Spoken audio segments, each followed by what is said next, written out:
जय श्री राम, जय बागेश्वर धाम, जय गुरु कृपा। आज हम वाल्मीकि रामायण के अयोध्या कांड के 23वें सर्ग को हिंदी में पढ़ेंगे। जय राम रमा रमनम समनम भव ताप भयाकुल पाहि जनम अब देश सुरेश रमेश विभो शरणागत मागत पाहि प्रभो। जय राम रमा रमनम समनम। जय श्री राम। 23वां सर्ग हिंदी में। श्री रामचंद्र जी जब इस प्रकार कह रहे थे, उस समय लक्ष्मण सिर झुकाए कुछ सोचते रहे। फिर सहसा शीघ्रतापूर्वक वे दुख और हर्ष के बीच की स्थिति में आ गए। नरश्रेष्ठ लक्ष्मण ने उस समय ललाट में भौहों को चढ़ाकर लंबी सांस खींचना आरंभ किया, मानो बिल में बैठा हुआ महान सर्प रोष में भरकर फुंकार मार रहा हो। तनी हुई भौहों के साथ उस समय उनका मुख कुपित हुए सिंह के मुख के समान जान पड़ता था। उसकी ओर देखना कठिन हो रहा था। जैसे हाथी अपनी सूंड हिलाया करता है, उसी प्रकार वे अपने दाहिने हाथ को हिलाते और गर्दन को शरीर में ऊपर नीचे और अगल बगल सब और घुमाते हुए नेत्रों के अग्रभाग से टेढ़ी नज़रों द्वारा अपने भाई श्री राम को देखकर उनसे बोले, भैया आप समझते हैं कि यदि पिता की इस आज्ञा का पालन करने के लिए मैं वन को ना जाऊं तो धर्म के विरोध का प्रसंग उपस्थित होता है। इसके सिवा लोगों के मन में यह बड़ी भारी शंका उठ खड़ी होगी कि जो पिता की आज्ञा का उल्लंघन करता है वह यदि राजा ही हो जाए तो हमारा धर्मपूर्वक पालन कैसे करेगा।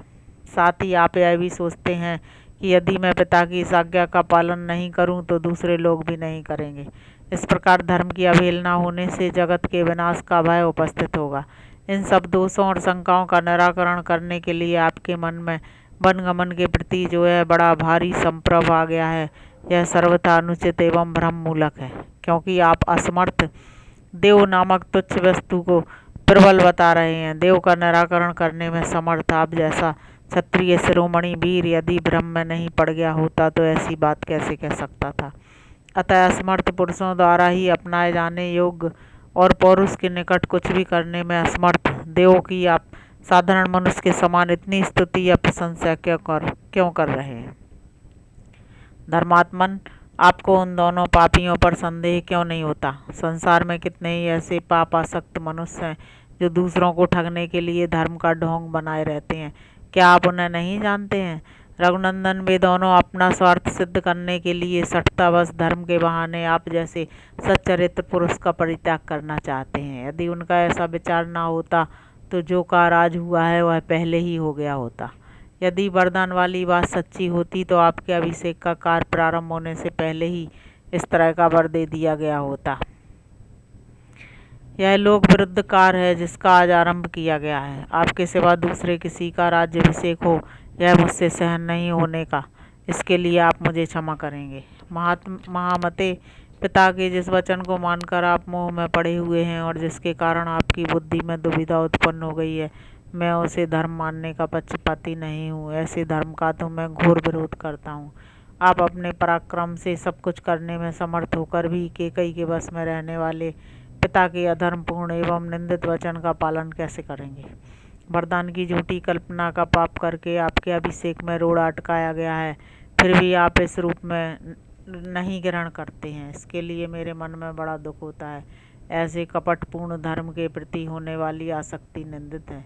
ऐसे पाखंडपूर्ण धर्म के पालन में जो आपकी प्रवृत्ति हो रही है वह यहाँ के जन समुदाय की दृष्टि में निंदित है। आपके सिवा दूसरा कोई पुरुष सदा पुत्र का आयत करने वाले पिता माता नामधारी उन कामाचारी शत्रुओं के मनोरथ को मन से भी कैसे पूर्ण कर सकता है। माता पिता के इस विचार को कि आपका राज्याभिषेक ना हो जो आप देव की प्रेरणा का फल मानते हैं, यह भी मुझे अच्छा नहीं लगता। यद्यपि वह आपका मत है तथापि आपको उसकी उपेक्षा कर देनी चाहिए। जो कायर है, जिसमें पराक्रम नहीं है, वही देव का भरोसा करता है। सारा संसार जिन्हें आदर की दृष्टि से देखता है वे शक्तिशाली वीर पुरुष देव की उपासना नहीं करते हैं। जो अपने पुरुषार्थ से देव को दबाने में समर्थ है वह पुरुष देव के द्वारा अपने कार्य में बाधा पड़ने पर खेद नहीं करता, शिथिल होकर नहीं बैठता। आज संसार के लोग देखेंगे कि देव की शक्ति बड़ी है या पुरुष का पुरुषार्थ। आज देव और मनुष्यों में मनुष्य में कौन बलवान है और कौन दुर्बल, इसका स्पष्ट निर्णय हो जाएगा। जिन लोगों ने देव के बल से आज आपके राज्याभिषेक को नष्ट हुआ देखा है, वे ही आज मेरे पुरुषार्थ से अवश्य देव का भी विनाश देख लेंगे। जो अंकुश की परवाह नहीं करता और रस्से या सांकल को भी तोड़ देता है, मत की धारा बहाने वाले उस मत्त गजराज की भांति वेगपूर्वक दौड़ने वाले देव को भी आज मैं अपने पुरुषार्थ से पीछे लौटा दूंगा। समस्त लोकपाल और तीनों लोकों के संपूर्ण प्राणी आज श्री राम के राज्याभिषेक को नहीं रोक सकते, फिर केवल पिताजी की तो बात ही क्या है। राजन, जिन लोगों ने आपस में आपके वनवास का समर्थन किया है, वे स्वयं 14 वर्षों तक वन में जाकर छिपे रहेंगे। मैं पिता की और जो आपके अभिषेक में विघ्न डालकर अपने पुत्र को राज्य देने के प्रयत्न में लगी हुई हैं, उसके कई को की भी उस आशा को जलाकर भस्म कर डालूंगा। जो मेरे बल के विरोध में खड़ा होगा, उसे मेरा भयंकर पुरुषार्थ जैसा दुख देने में समर्थ होगा, वैसा देवबल उसे सुख नहीं पहुंचा सकेगा। सहस्त्रों वर्ष बीतने के पश्चात जब आप अवस्था क्रम से वन में निवास करने के लिए जाएंगे, उस समय आपके बाद आपके पुत्र प्रजा पालन रूप कार्य करेंगे। पुरातन राज ऋषियों की आचार परंपरा के अनुसार प्रजा का पुत्रवत पालन करने के निमित्त प्रजा वर्ग को पुत्रों के हाथ में सौंपकर वृद्ध राजा का वन में निवास करना उचित बताया जाता है।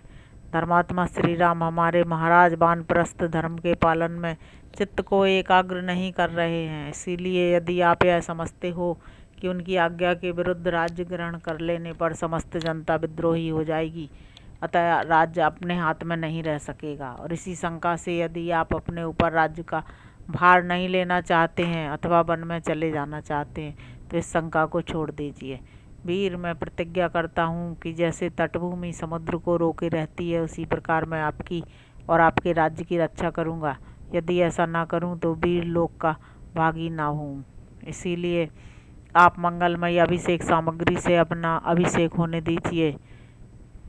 इस अभिषेक के कार्य में आप तत्पर हो जाइए। मैं अकेला ही बलपूर्वक समस्त विरोधी भूपालों को रोक रखने में समर्थ हूँ। ये मेरी दोनों भुजाएं केवल शोभा के लिए नहीं है, मेरे इस धनुष का आभूषण नहीं बनेगा। यह तलवार केवल कमर में बांधे रखने के लिए नहीं है, तथा इन बाणों के खंभे नहीं बनेंगे। ये सब चारों वस्तुएं शत्रुओं का दमन करने के लिए ही हैं। जिसे मैं अपना शत्रु समझता हूँ, उसे कदापि जीवित रहने नहीं देना चाहता। जिस समय मैं इस तीखी धार वाली तलवार को हाथ में लेता हूँ, यह बिजली की तरह चंचल प्रभा से चमक उठती है। इसके द्वारा अपने किसी भी शत्रु को, वह वज्रधारी इंद्री क्यों न हो, मैं कुछ नहीं समझता। आज मेरे खड़ग के प्रहार से पीछ डाले गए हाथी, घोड़े और रथियों के हाथ, जांग और मस्तकों द्वारा पटी हुई यह पृथ्वी ऐसी गहन हो जाएगी कि इस पर चलना फिरना कठिन हो जाएगा। मेरी तलवार की धार से कटकर रक्त से लथपथ हुए शत्रु जलती हुई आग के समान जान पड़ेंगे और बिजली सहित मेघों के समान आज पृथ्वी पर गिरेंगे। अपने हाथों में गोह के चर्म से बने हुए दस्ताने को बांधकर जब हाथ में धनुष ले मैं युद्ध के लिए खड़ा हो जाऊंगा, उस समय पुरुषों में से कोई भी मेरे सामने कैसे अपने पौरुष पर अभिमान कर सकेगा। मैं बहुत से बाणों द्वारा एक को और एक ही बाण से बहुत से योद्धाओं को धराशायी करता हुआ मनुष्यों, घोड़ों और हाथियों के मर्म स्थानों पर बाण मारूंगा। प्रभु, आज राजा दशरथ की प्रभुता को मिटाने और आपके प्रभुत्व की स्थापना करने के लिए अस्त्रबल से संपन्न मुझ लक्ष्मण का प्रभाव प्रकट होगा। श्री राम, आज मेरी ये दोनों भुजाएं जो चंदन का लेप लगाने, बाजूबंद पहनने, धन का दान करने और सौहार्दों के पालन में संलग्न रहने के योग्य हैं, आपके राज्याभिषेक में विघ्न डालने वालों को रोकने के लिए अपने अनुरूप पराक्रम प्रकट करेंगी। प्रभु, बतलाइए, मैं आपके किस शत्रु को अभी प्राण या सुहृदजनों से सदा के लिए विलग कर दूं। जिस उपाय से भी यह पृथ्वी आपके अधिकार में आ जाए, उसके लिए मुझे आज्ञा दीजिए। मैं आपका दास हूँ।